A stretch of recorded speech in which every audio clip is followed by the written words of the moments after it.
back in the bag again. Whoa, yeah. Hey, what's up, everyone? Welcome back to the Splash City Basketball Podcast. I'm your host, Steve Hartman, and today we're going to be talking about state tournaments in girls basketball.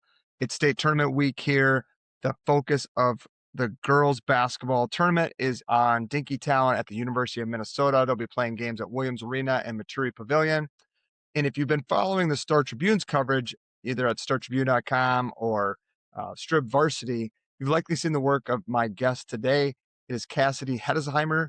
She's been writing a ton of articles and deep content, deep dives on girls basketball throughout the season. She recently did an article on the 2026 All-Minnesota team, and she released a preview for all four classes as well. So we'll take a look at her predictions. We'll talk about any dark horses and some of the key players to keep an eye on this week, starting today, March 11th, with games over at Dinkytown. I also wanted to talk briefly about some of the things that I like to do. I go into a few Gopher games. There's maybe some people from out of town listening, like places to go eat specifically, maybe enjoy a beverage or two if you're of age for that. So I just wanted to kind of quickly go through that before we get into my conversation with Cassidy. So first of all, Dinkytown, you got the staples, right? You got Stub and Herbs and Sally's and Blarney Pub and places like that. There's Andrea Pizza, which is super good down there in Dinkytown as well. A lot of times what I like to do when I'm going to a game is we'll swing over to Ray J's or Max in on University, over kind of closer to Northeast, but it's right up University, so it's a quick and easy drive down to the arenas. Max Industrial has awesome wings. The other ones I like to do are Blue Door Pub up on Como Avenue. Again, about a 5-minute drive to the parking ramps over there. Blue Door Pub's burgers are elite. Wings are awesome. Great beer list too, if you're into that. Breakfast spots, I like Al's Breakfast if you can get a spot. Just a classic Dinkytown location. The other one, though, sneaky, the Egg and I off of University and 280. So just kind of to the east of campus down there. Great breakfast spot too, especially for like a greasy spoon type of thing. The other thing to keep in mind east of the bank, the football stadium there, if you haven't checked it out, Surly Brewing and O'Shaughnessy Distillery. Surly Brewing has great food as well. Just a fun kind of complex there. Again, short drive. So if you want to swing in there after your games, or if you're going to the evening games and want to go before, that's cool too. But those are a couple of my go-to spots in that area. A lot of great options, of course. Feel free to hit me up in the comments if you got other ideas on where to go. But those are some of my go-to spots. But with that, let's get to Cassidy. Let's talk about the tournament, the games themselves. There's a lot of exciting players, like tons of D1 talent, tons of like sister combinations that are really interesting as well. So we talk about all of it in the next segment. So with that, let's get into it. Hey, what's up, everyone? Welcome back to the Splash City Basketball Podcast. I'm your host, Steve Hartman, and today we're going to be talking about state tournaments in girls basketball. It's state tournament week here. The focus of the girls basketball tournament is on Dinkytown at the University of Minnesota. They'll be playing games at Williams Arena and Maturi Pavilion. And if you've been following the Star Tribune's coverage, either at startribune.com or Strib Varsity, you've likely seen the work of my guest today. It is Cassidy Hettesheimer. She's been writing a ton of articles and deep content, deep dives on girls basketball throughout the season. She recently did an article on the 2026 All-Minnesota team, and she released a preview for all four classes as well. So we'll take a look at her predictions. We'll talk about any dark horses and some of the key players to keep an eye on this week, starting today, March 11th, with games over at Dinkytown. I also wanted to talk briefly about some of the things that I like to do. I go into a few Gopher games. There's maybe some people from out of town listening, like places to go eat specifically, maybe enjoy a beverage or two if you're of age for that. So I just wanted to kind of quickly go through that before we get into my conversation with Cassidy. So first of all, Dinkytown, you got the staples, right? You got Stub and Herbs and Sally's and Blarney Pub and places like that. There's Andrea Pizza, which is super good down there in Dinkytown as well. A lot of times what I like to do when I'm going to a game is we'll swing over to Ray J's or Max in on University over kind of closer to Northeast, but it's right up University, so it's a quick and easy drive down to the arenas. Um, Max Industrial has awesome wings.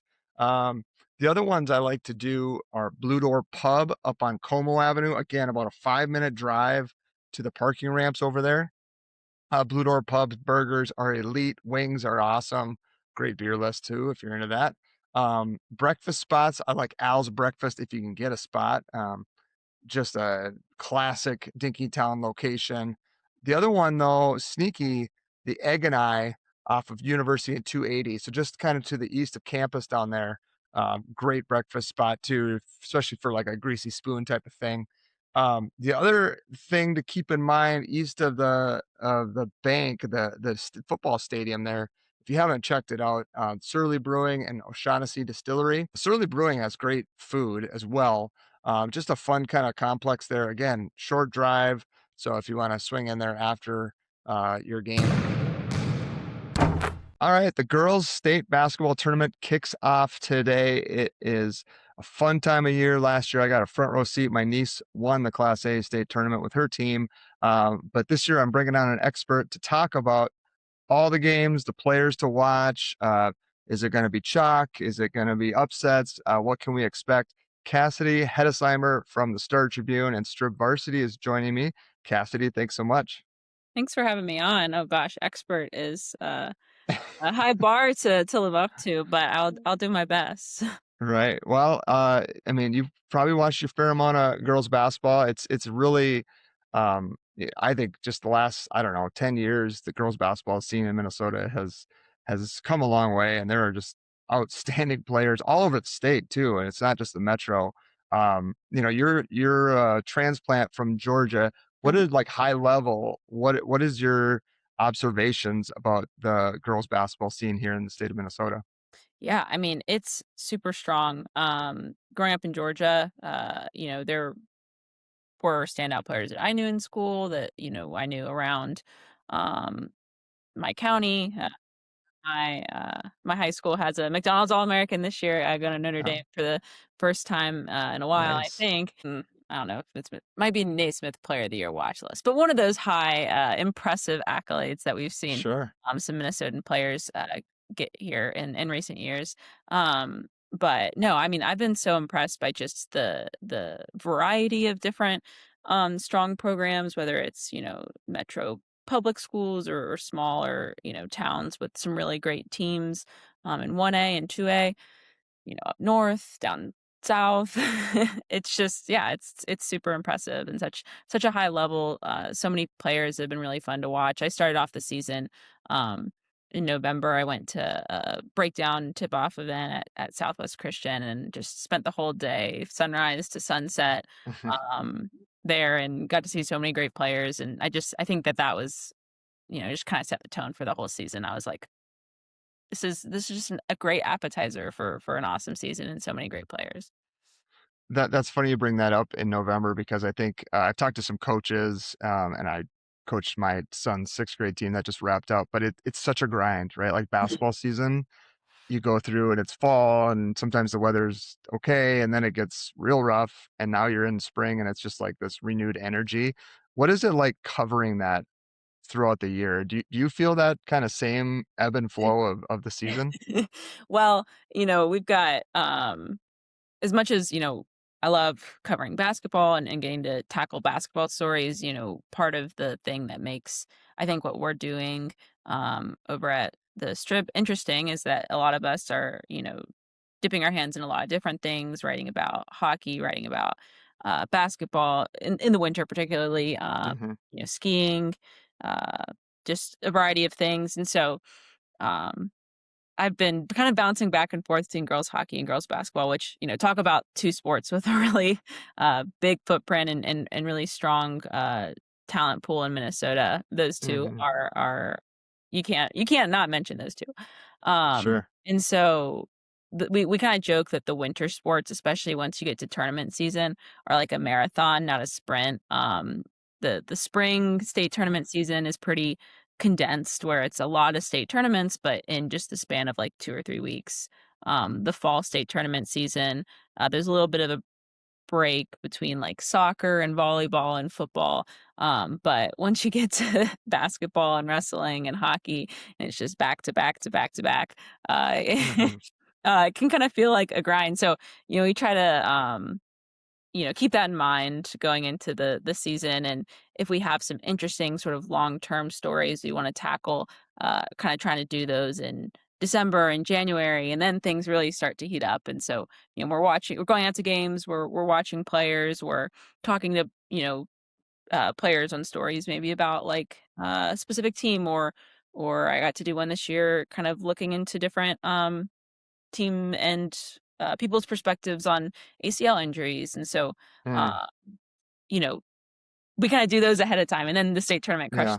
and then you blink and it's April. Right. That was a great article, by the way. I read that, like the whole thing, because I honestly did not really realize that was a thing that was affecting girls more than boys in the high school scene. And really interesting. If you haven't checked that out, highly recommend that article, especially if you have girls playing sports like soccer and basketball. Really great job there. See, I grew Um, up playing soccer, so it's okay, so you know pretty, about the ACL tears. yeah, pretty near and dear to me and my teammates and everything. Yeah. Yeah. I mean, that's such a bummer, right? Like you work all year and then you have things like that happen. I know that that's kind of part of the deal, but it's if there's things that they can find out to help aid that, that would really help a lot of athletes, I'm sure. So For sure. um well, I want you to plug a few of the things you're doing, articles, your partnerships with Strictly B-Ball as well, Oh yeah. later, but let's get into kind of some of the games. So the girls tournament starts Wednesday the 11th, runs through Saturday. I know you've written some things on predictions, so we'll get into that. But one of the matchups I wanted to talk about first was the in 2A. You talked about New London Spicer and Minnehaha Academy being like one of the really fun matchups in the first round. What do you think makes that specific game so exciting and intriguing to you? Well, I've just been really impressed. I've seen Minnehaha play maybe twice this year at these sort of day-long matchups, and uh, Hmm.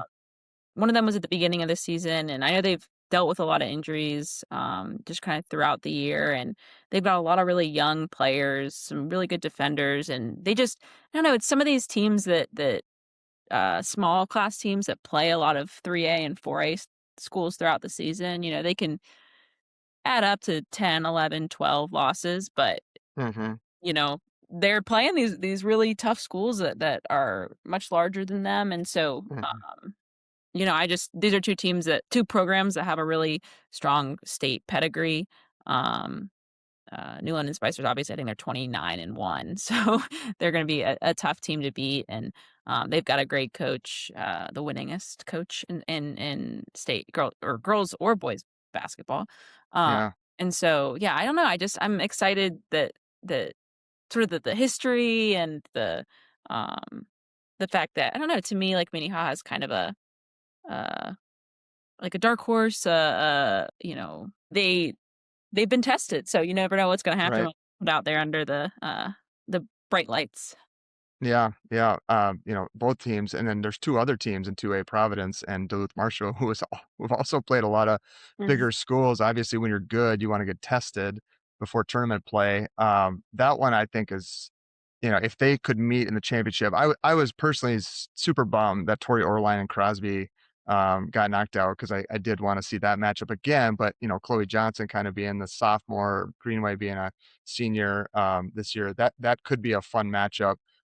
What have you seen? I mean, and I think a lot of us have watched Maddyn Greenway now for quite a few years, and she's plays at an extremely fast pace. But what do you see for those who don't know who Chloe Johnson is? What is it about her that makes her so intriguing and such a great prospect?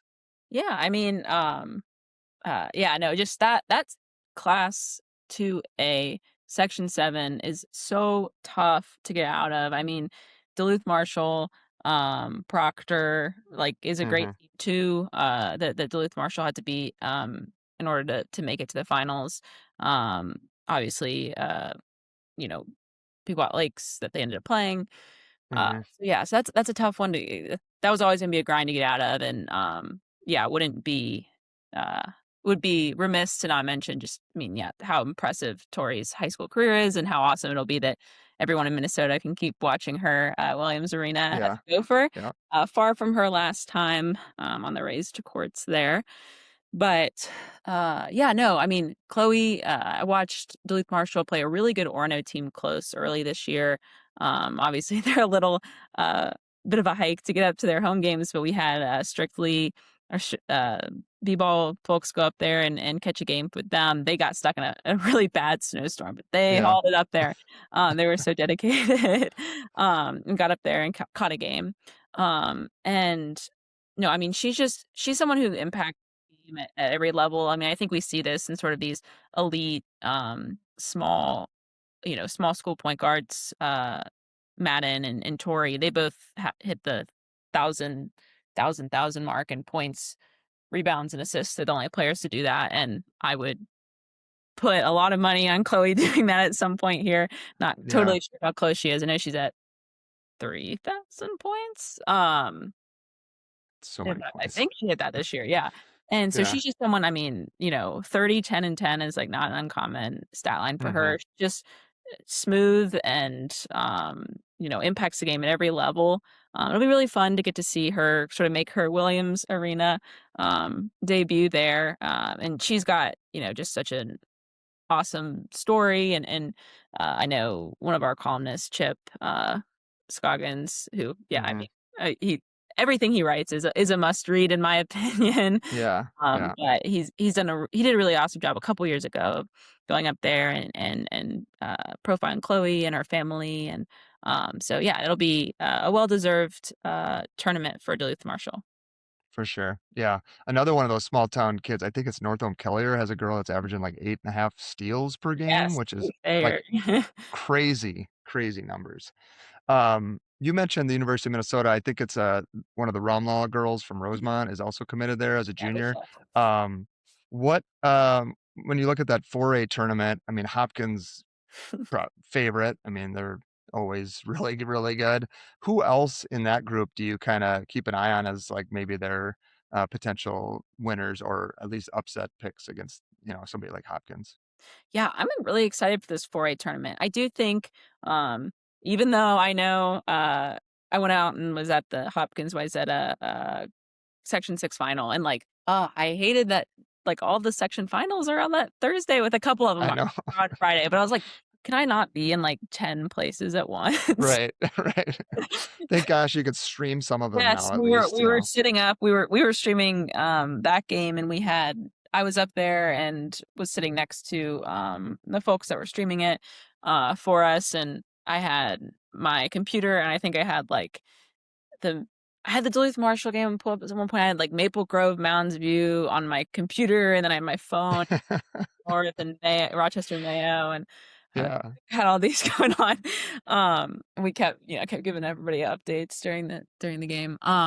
But no, I know like Hopkins defending state champs, but they're very grounded, right? And sort of that like just because they're the favorites or they're the number one seed or whatever, like every time they put on that jersey, they have to prove themselves, which is a really healthy mentality to have to go in. Mhm. They were the 3 seed last year, and rode that all the way to the title, kind of showing that doesn't just a top seed doesn't guarantee anything. Obviously, we see that Right. in tournaments. But I mean, they just every time I've gotten to see them play some really good teams, Wayzata, Minnetonka, like they've looked really good, just really deep. And so Mhm. yeah, I'm excited to get to see them play again. But this 4A class is I think got some awesome stories, some first time teams that'll be really hungry to get on to state and make an impression. Eastridge, Mhm. Chanhassen both making it for the first time. Um, Chanhassen's got, I think, 3 players averaging 15 or more points. Kate Arnold's had a really great season for them. Among them, she's an all-state junior guard going to South Dakota. Monticello's a really cool story, getting moved up from 3A to 4A in this year, and they're like, I think, based on enrollment, tied for or the smallest school in 4A, and they're back out of Section 8. Um, and who else we got? Rosemount, obviously, you mentioned them. Rochester Yeah. Mayo, they're back for the first time, I think, 10 years, 2015. And the Maple Grove, they were the runner-up last year, graduated Mm-hmm. 4 starters, including Miss Basketball, Jordan Odie. And now they're back, and they've had a really strong year as well. I think that those top 4 seeds could have kind of maybe shifted, rotated in a lot of different ways, but Mm-hmm. not questioning how it shook out, but just that any Right. of Yeah. those teams, or no, I think Hopkins was going to be the 1 seed. But Right. the couple after that, sorry, let me correct myself. Um, Yeah. yeah, they Yeah. beat Maple Grove twice and only had that 1 in-state loss to Wayzata. So Yeah. they were probably going to be the 1 seed. But then I think after that, those next teams are pretty close, so it'll be exciting. For sure, yeah. In 3A, a team I don't really, I'll be honest, I'm Mhm, not familiar with as much. Stewartville is the mhm. number 1 seed in the 3A tournament. Marshall, really good, traditionally there. And then you got, Benilde, who knocked out Orono in a very, very good section title game. Um, I think the 3A tournament is pretty interesting. So tell me more about Stewartville. Mhm. What makes them go? Are they super balanced? Do they have one superstar? What's the deal with Stewartville? Yeah, I mean, they actually funnily enough, I don't know if it'll go up today or Tuesday or tomorrow, but at some point our one of my coworkers, Mike Rand, is talking with their coach and Audrey Schindelar, who's sort of their leading scorer, and she's our senior guard that's going to South Dakota State, who's been just a rock for them these past couple years. And so Audrey and then her younger sister Danica, I think, are the first and third leading scorers in their team. And Danica's a sophomore, and they were saying how competitive they are. I heard from Rand that I think Danica put Audrey in a headlock during a practice or something. I don't know. You have to go on Strib Varsity and watch that whole thing. It sounds like a funny conversation. I haven't seen it yet. But this is her 4th consecutive year at state. So this senior class, which is Audrey, and then JC Rath, who's going to be at St. Thomas, who's a forward for them. I think she's putting up 14-ish points per game. So they're really deep at a lot of different levels. They've got that experience. This is the first time they're the 1 seed. I think they've come in, they've been the 8 seed, or maybe that one of their first years was they were still doing those random draws, but I know they haven't been a 1 seed before or 2 seed. So this is their first time to kind of coming in as like favorites, the team to beat, which is, a different experience. And so they've beat Mhm. Benilde this year. They beat Marshall 9 or 10 points for each of those. So decent, but not a blowout. Sure. So either of those teams will be hungry to get a rematch in, certainly over this Stewartville team. But yeah, they've just been they've looked good all year. They've got 1 loss as well. It's funnily enough, if I'm not mistaken, no undefeated teams this year in any size classification, which I've only been here, not too many years, but that was kind of surprising to me. I know last year there were at least a couple in the 2A, 1A tournament. So interesting. Yeah, I think, what we were saying earlier about these smaller schools playing up, I think Mhm. that's part of it, right? Like, Yeah. used to be if you were a small school, you kind of just played teams in your area and you might run up a undefeated record. Some Mhm. of it, of course, like Paige Beckers when she was at Hopkins, they Yeah. were usually undefeated no matter what. But I think Mountain Iron Buell in Class A is one Right. of those where it's like likely could have been undefeated, but challenge yourself, right? Right. And And then played Rockridge, um, I think, who's right, going to state in 3A. yeah, So a good amount. right. Yeah. Yeah, so talking about my Mountain Iron Buell, I would say, like, again, 1 seeds are usually the favorites for a reason, but I feel like that 1A class is super balanced. I Mhm. mean, Sleepy Eye St. Mary's only has 1 loss, Central Minnesota Christian's been tested all year, Mhm. Hillcrest plays, some 2A schools as well, and they have just 2 losses, so, I mean, Northome Kelliher with the girl with all the steals, I mean, they're 29-1. Like, this is a very to me, the Class A one is as open as probably maybe any of them, Yeah, in my opinion. I'm excited. That one will be fun. I think last year we saw in 1A a 7-2 upset. I believe it was McRae and Maryland, McRae, yeah, who's back. Mary yeah, Lou's back, so they're a 7 seed this year, I think. So they'll, be excited to maybe try to do the yeah, same thing. But anyway, no, I think that that class should be really interesting. It's like a lot of them. I feel like in 1A, like you do see a lot of these teams, these really good 1A schools, play 2A schools, play 3A schools. And if they are sort of in the same neck of the woods, play each other, like Northome Hmm. and Mount Iron Buell have played each other this year, and Mount Iron Buell won that one 101-90, I believe, which high scoring. That's a ton of points. We can get some of those games at state. That'd be fun.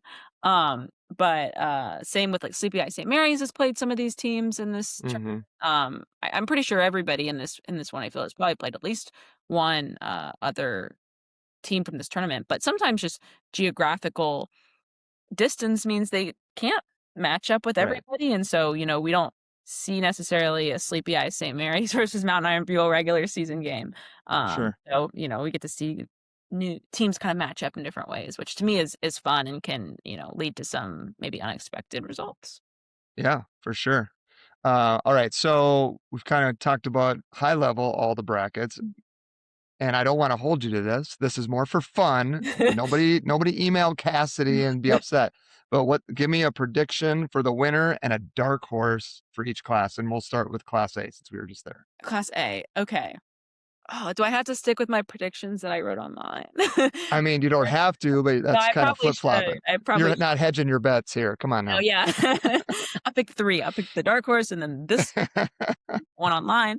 No, I'll back up what I said on Strib Varsity, and then I'll do a dark horse, which was probably my other team I wanted to pick. Sure. I'm always like someone who I don't want to pick all 1 seeds down the whole ballot. I was the same way with hockey. And so or did I end up picking? Sounds like you're going with Mountain Iron Buell. No. So I didn't necessarily pick Mount Iron Buell for 1A, but again, that's not any sort of knock on them. But no, I said Northome Kelliher. I think some of these, I've covered, some state tournaments here with just across different sports. And sometimes you see kind of a pattern of like teams that are at state for the first time. I know we talk a lot about experience and how that helps, and it does. But sometimes if you got a team and they're led by some really talented seniors and it's like first and last trip to state, that's a pretty exciting thing. So, sure. That game against Mount Iron Buell 100-90, I mean, I would think probably no other team has probably hung 100 up on Northome Kelliher. I do think they played Duluth Marshall and beat them like 105-94, which again, another high scoring game. But I said I picked them, but again, it's kind of a wide open bracket in my opinion. Some of these really good teams, so I'll be interested. And then dark horse. Nice. I don't know. I think NHREG is down from 2A into 1A this year. They're the 5 seed, I believe, and correct. They're with enrollment, teams bounce between. So I don't know. I'd be kind of interested. Again, they're a team that's got some really strong seniors that can kind of light it up. So I don't know. They may be my dark horse to make a push into the championship. I like it. I believe last year's Class A winner, if I'm not mistaken, West Central, I think was the 5 seed. 4 seed. 5? They might have been. I know they were in that game, the 4-5 game. Yes, I think you're right. I think they might have been the 5 because I remember sitting there looking up like when was the last time, a 5 or 4. But yes, you're right. So that was 1A. Similar scenario where they played a lot of 2A teams throughout the whole year, like Minnehaha, New London Spicer, Sauk Center, teams like that, and kind of prepared them. So let's jump to 2A. All right, so 2A, Providence, heavy favorite, I would think, slowing down the Greenway sisters. But any other thoughts maybe on who you should look out for in 2A? Yeah, I mean, it's pretty tough to pick against Providence. I mean, if someone somehow figures out how to slow down Maddyn, which we haven't really seen this year too much. Then they have to deal with Becca and Emma Miliband, two other all-state D1 caliber players. So, a 1, 2, 3 sort of punch that makes it pretty tough. Maddyn's not just the all-time scoring leader, but also the all-time assist leader for a reason. And so, if someone is able to figure that out, kudos to them. I will, I will eat my words. But no, in terms of who's playing against them, I don't know. I think kind of, recurring theme here, but just teams that have played tough teams. I think Duluth Marshall, they've had some tough games against, I think the Minnetonkas and the Maple Groves and some teams like that this year. And they've had a couple maybe that have been closer than they would have liked. But no, I think between Chloe and some other strong players that they've got with her, I don't know. I think they make it to their first state title game. Nice. That would be fun. That'd be appointment television, I think, for most of us. That would be that. That 2A games was in prime time last year at 6 p.m. and it could be again this year. And no, that would be cool and would be fitting. Sort of this Duluth Marshall. Not renaissance is the right word, but with Gianna Neepkins of UCLA having a great year. So yeah, kind of a banner year for them in the program. Yeah, nice. How about 3A? Who do you think will win, and who do you think would be a fun dark horse pick? I'm honestly so bummed that all the 3A quarterfinals are the same time as the 4A. Again, I wish I could be places at once. I was we were making our coverage plan for the state tournament and figuring out who would be at what. And I'm like, oh, I want to be there. I want to be there. Personally, I think if I had to vote on I think tournament that might have the most exciting games and matchups and, kind of, 4 or 5 really strong contenders, just a really deep field in general, went through, all the way down. I think it'd be 3A. I mean, we've seen, Stewartville, again, like we had talked about, they've beaten Marshall, they've beaten Benilde St. Margaret's, they have the experience. There's no reason that they shouldn't be able to make a push to the final. Benilde St. Margaret's, hard to count out the 3-time defending state champions. Yeah. Marshall, and then Hill Murray. I don't know if we've but I mean 5 seed with Maya Wilson and Ashley Wilson and Sarah Popard, that lighten it up from deep from them. Crean-Durham Hall. Yeah. They beat Hill Murray, I'm sure in a game that feels like forever ago now at the beginning of the season. Sure. And they had I think they were another 7 seed that pulled off an upset last year in 3A. So, and then not to mention, I think rounding out Rockridge, Wilmar, and then we got the 6 is Totino Grace. Grace, right? Yes, we were just talking about this, and then they, like you said, overcame some injuries and sort of battled through that this season and have played some tough squads. So I'm really excited for this one. This will be really great. I think in my predictions, I had said Marshall. Again, they've got some great seniors.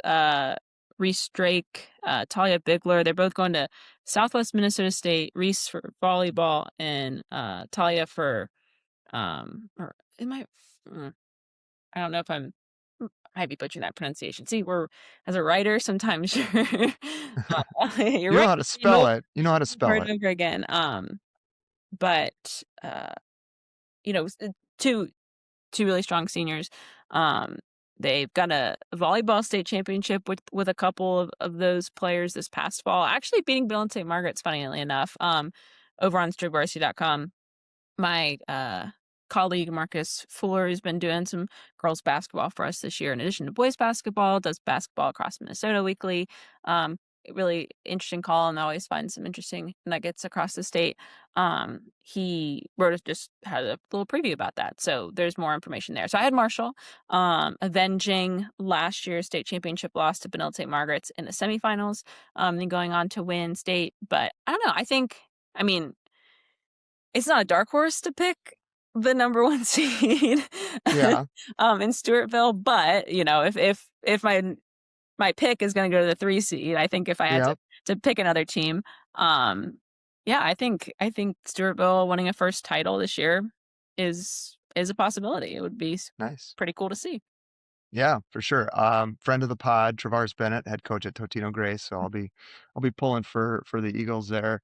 And then 4A, Hopkins again, the 1 seed. But who do you like? Who's your who's a upset pick if you had to pick one? Mm. I think, yeah, I mean, again, I feel similarly that to Hopkins at Providence, where it's sort of like Yeah. I'll pick them till I have to pick against them Right. until until someone proves me wrong. Yep. But yeah, no, sort of a dark horse. Man, this 4A Fields is will be really fun. Rosemount's fun to watch. Got to see them play a couple times. And like Rochester Mayo, they're so deep too. They've got just great players at so many positions. So that I'm almost like the field's so good, I don't want to pick chalk all the way through. Like I want to be like, oh, Monticello or oh, Chanhassen Yeah. gonna pull off an upset or Eastridge or whoever even playing keeping it close. But I don't know. It's tough to go against these teams. Um, in my predictions, I did end up picking chalk and having a Rosemount Hopkins final, which I think would be pretty fun. Rosemount's got a really deep team. They've got a ton of players that can just put up 5 or 6 points on any given night, and it kind of just adds up. They got good solid D's, strong shooters from deep. So I think it would make a really fun final with Hopkins. I mean, I've been really impressed by Hopkins' defensive play when I've seen him. And so just getting to see him try to. I mean, when I watched him play YZ, I mean, Trojans may only made one 3-pointer, and so like if Mm. they can pull that off against Rosemount, that would be a feat. So that would be a fun final, but I wouldn't be disappointed with any way that 4A shakes out. Should be a good time. Yeah. I mean, Hopkins could potentially meet Lake Conference Full Maple Grove in the second round and that in Mm. the semis. And that could be, that's always tricky when you have to play Yeah. the same team Mm-hmm. 3 times in a season. Yes. So, Yeah, if you go uh, back, they played them twice, and one was I think like a 12 or 13 point loss, maybe 15. And the other one was a lot more lopsided. But that game, Maple Grove was missing all-state guard, Montana bound, Kate Holmquist. She's a great defender on our all Minnesota team, just super solid for them. mhm, Played in their state championship run last year a lot, or state championship game run last year, I should say. sure. And so yeah, I expect that and would want a closer game of a semifinal. I think if everybody's back and they're firing on all cylinders. So yeah, that would be a fun one if they get a state championship rematch in the semis, which we could get in 4A and And 3A. yeah, awesome. Well, it's going to be a great week. Cassidy, thanks for joining. I'm going to let you plug. I know you did some great work this week on articles on your top 25 list, but anything you want to plug here? Yeah, I mean, I'll just plug sort of just everything that our team is doing. I mean, um, we've, the Star Tribune's really been investing a lot in our high school sports coverage. We're wrapping up. This will be like, we started under the new Strib Varsity name brand and everything in August. And just the amount of different hands and brains that are sort of contributing to this team has been really awesome to see. I mean, haven't worked in such a sort of collaborative and team oriented space like this, I don't know, ever or in a long time. And so, yeah, I just, whatever, I mean, whoever's listening to this probably likes basketball, I would assume. But, Yes, I hope so. if you like, if you like hockey or football or soccer, anything, got kids in swimming or uh, tennis, we try to get out to, every state championship that we can, Hmm. find interesting stories. So if, check it out, reach out to us. We're all kind of, our emails, our work emails exist on the internet, and we love to hear from people. And if you have story ideas, student athletes that you think deserve some spotlight, let one of us know. Yeah, it's fantastic. I've been following it all, ever since it launched. I think adding the live stream is super cool. You guys are doing cool stuff there, and then the partnership with Strictly B-Ball is awesome. So there's more social content around stories like the trip to Duluth for those guys. That was fun to follow. So I appreciate all the work you guys are doing to cover these tournaments. And to your point, yes, we're basketball fans, but we also watch a lot of other stuff. That hockey final on Saturday between Moorhead and Minnehaha was epic. And the Class A game, Warroad and You're Hibbing both Chisholm was so awesome. excited. So we can appreciate the beauty of all these prep sports. So thank you for all your work. Thank you for joining me today. I appreciate and have a great week. I'm sure it'll be busy, and don't eat too many pretzels over there. Oh my gosh, I'll do my best. I'll have to keep mixed up with all the different Williams Arena foods. So we'll see Yeah. what my menu ends up being. All right. Well, take care. Thanks again, Cassidy. Thank you. All right. Again, I want to thank Cassidy Hettesheimer for joining the pod today. She can be found on Instagram at Cassidy H Sports, as well as covering anything and everything for Star Tribune and Strib Varsity's high school sports coverage. She'll be, I'm sure, doing articles on the spring sports as well. And we'll hit her up again next year as a girls basketball preview, perhaps. So appreciate her coming on and sharing her thoughts and insights on the girls basketball state tournament happening this weekend. So again, thank you to everyone. More to come. We'll have more guests this week and a big time pods coming on Sunday for the bracket reveal Sunday night. Go for women, seeing if they're going to be hosting any tournament games. And then, of course, the men's tournament bracket reveal too. We'll be breaking all that down this weekend. So lots more to come this week, but thanks for listening. Make sure you follow, subscribe, Instagram, Blue Sky, YouTube. Make sure you follow on YouTube specifically because we'll be doing a live show here in, I think it's gonna be the Friday of March Madness. And you'll want to be able to, if you want to join that, you can't make it out in person. That would be a great place to do that. So subscribe to the YouTube channel, follow me on Facebook as well, Splash City Basketball Podcast. And we'll have more notices and events and things to do coming up. So appreciate you being here. This has been the Splash City Basketball Podcast. Back in that bag.